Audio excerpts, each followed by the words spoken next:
What is the status now of free speech in America? Let's talk to somebody who is a champion. You may have heard of her recent decision to challenge the chairperson at the top of the RNC. She is a warrior for the First Amendment, the chair of the National Lawyers Association, the Republican National Lawyers Association, Harmeet Dhillon. Welcome to Rob Schmitt Tonight. Thanks for having me. So first things first, I found out on live radio today while I was doing my show that, do we have that CNN story? Can we put that CNN story up?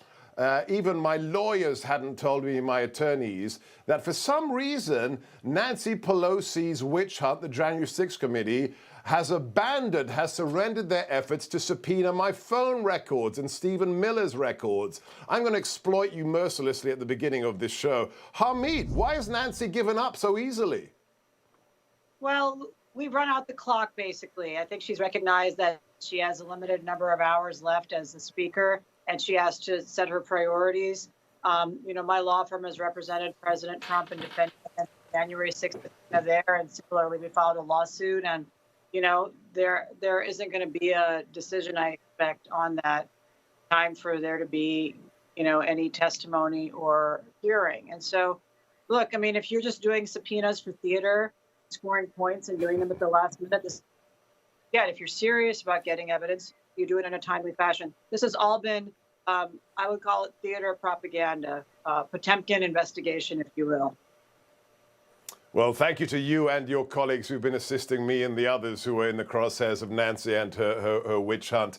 I want to talk about your challenging for the RNC a top position. But first, are you excited about what we've witnessed in the last 3 weeks from Palo Alto? Do you want to see more? Are you satisfied? What is the real pay dirt that you'd wish to see in terms of protecting freedom of speech on social media, on platforms like Twitter? Well, Elon Musk has given us just about everything that we could wish for to work with. I know there's a few more data points coming out. I've already sued Twitter twice over its deplatforming decision for a feminist who criticized transgender activist Murphy, and for Rogan O'Hanley, a conservative activist who was deplatformed at the request of California's Secretary of State. We've now seen that there's so much more. But none of that matters if we have feckless Republicans in the House and who refuse to pass legislation that would allow us to go into court and hold these people accountable.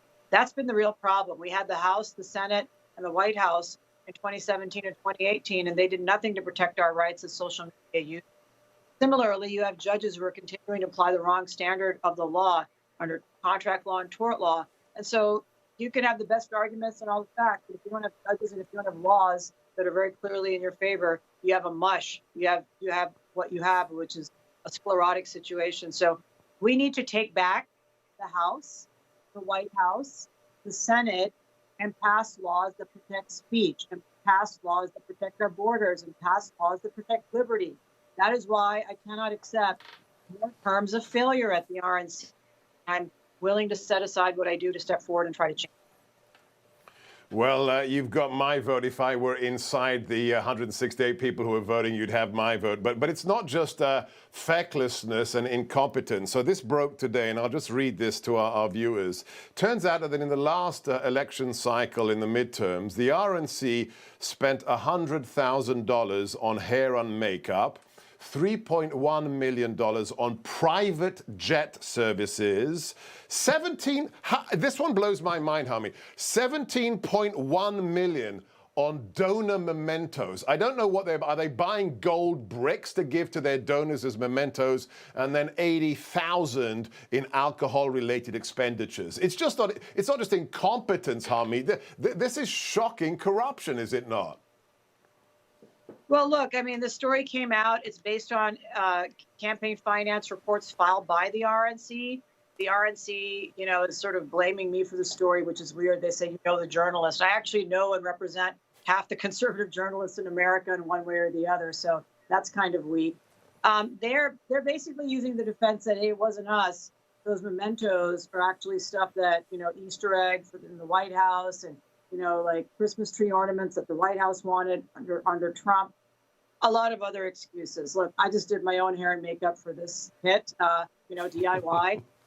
Normally when you go to some of the big shows on some of the networks, they actually do it for you for most of the time. I'm going to be on Lauren's show tonight. They're going to do it for me. I'm not paying anything for that.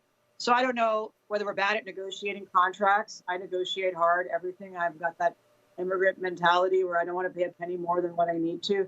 I don't see that at the RNC. It's actually been a couple of years that members have been fighting those issues, and I think it's just one of many issues that has to change. She doesn't just do her own hair and makeup. She makes her own sweaters and cardigans. Yes, and I can't wait to see what she's... Yeah, I know you did. That's why I'm bringing it up. And I can't wait to see what you're going to be gifting your family this Christmas. I want to see those photographs on Instagram. All right. Last request I have for you, Harmeet, before we let you go. What is your message to those who get to vote, that handful of people who get to vote on the next RNC chair? You're talking to them right now. What's your message, Harmeet Dhillon? My message is that we need to be much better than Democrats at hustling our ballots, not our voters, but our ballots into the ballot boxes. We have to have fresh and inspiring messaging. We have to inspire the grassroots. We have to involve young people much more. We can't, and most importantly for me, we've got to get rid of the corrupt consultant and vendor classes that have prevented us from winning elections. They get paid whether we win or lose, but we all lose and America loses, and I'm tired of losing for one. Yeah, absolutely. Follow this lady on social media. Check out her Liberty Center as well. God bless you, Harmeet Dhillon, and Merry, Merry Christmas.